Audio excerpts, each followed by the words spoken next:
मारूफ भारतीय अदाकारा रवीना टंडन ने शिकवा किया है कि भारतीय फिल्म इंडस्ट्री में उम्र परस्ती किसी न किसी सूरत में मौजूद है, जिसको खत्म किया जाना चाहिए, जबकि इंडस्ट्री में मौजूद मुआवजों के फर्क को भी खत्म होना चाहिए। हाल ही में भारतीय मीडिया से बात करते हुए रवीना टंडन ने बॉलीवुड में उम्र और मुआवजों के हवाले से पाए जाने वाले तासुब पर बात की। जब रवीना से बॉलीवुड में उम्र परस्ती से मुतालिक पूछा गया तो उन्होंने जवाबन कहा, ये कहना बिल्कुल गलत है कि हम असर अदाकार अच्छे दोस्त नहीं हो सकते। मेरे साथी अदाकार मेरे अच्छे दोस्त हैं और हम हर हाल में एक दूसरे के साथ खड़े होते हैं। यही वो वक्त है कि मुआवजों का फर्क जल्द अज जल्द खत्म किया जाए। रवीना ने कहा कि मीडिया में उम्र परस्ती भी किसी न किसी सूरत मौजूद है। उम्रों का ये मवाजना इंडस्ट्री के बंद दरवाजों के पीछे किया जा सकता है, लेकिन मीडिया इंडस्ट्री में ये मवाजना किया जाना बेहद अजीब है। यहाँ मर्द अदाकारों के लिए उम्रों का मवाजना ऐसे नहीं किया जाता, लेकिन खवातीन अदाकाराओं के लिए ये मवाजना लाजमी हो जाता है। अदाकारा ने कहा कि अर्मिला, माधुरी और मुझे इस तरह टारगेट किया जाता रहा। मैं ऐसा इसलिए नहीं कह रही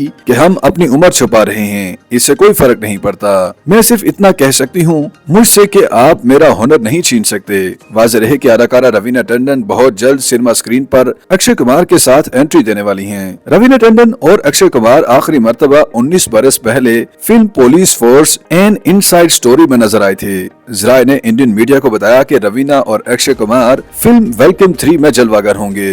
वेलकम 3 का नाम वेलकम टू द जंगल रखा गया है, जो कि एक एडवेंचर और कॉमेडी फिल्म होगी। फिल्म का शेड्यूल जल्द ही तय हो जाएगा और अक्षय कुमार और रवीना टंडन दोनों एक बार फिर साथ काम करने के हवाले से पुरजोश हैं।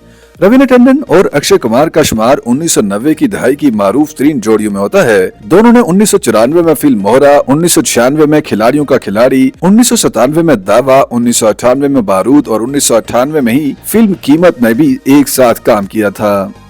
YouTube पर गूगली न्यूज देखने के लिए youtube.com की सर्च बार में गूगली न्यूज टीवी टाइप करें। गूगली न्यूज के पेज पर सुर्ख रंग के सब्सक्रिप्शन वाले बटन पर क्लिक करना ना भूलिए। YouTube पेज पर अपलोड होने वाली वीडियोस से बाखबर रहने के लिए बेल आइकन पर क्लिक कीजिए। आपको हर नई वीडियो के बारे में नोटिफिकेशन मौसूल हो जाएगा।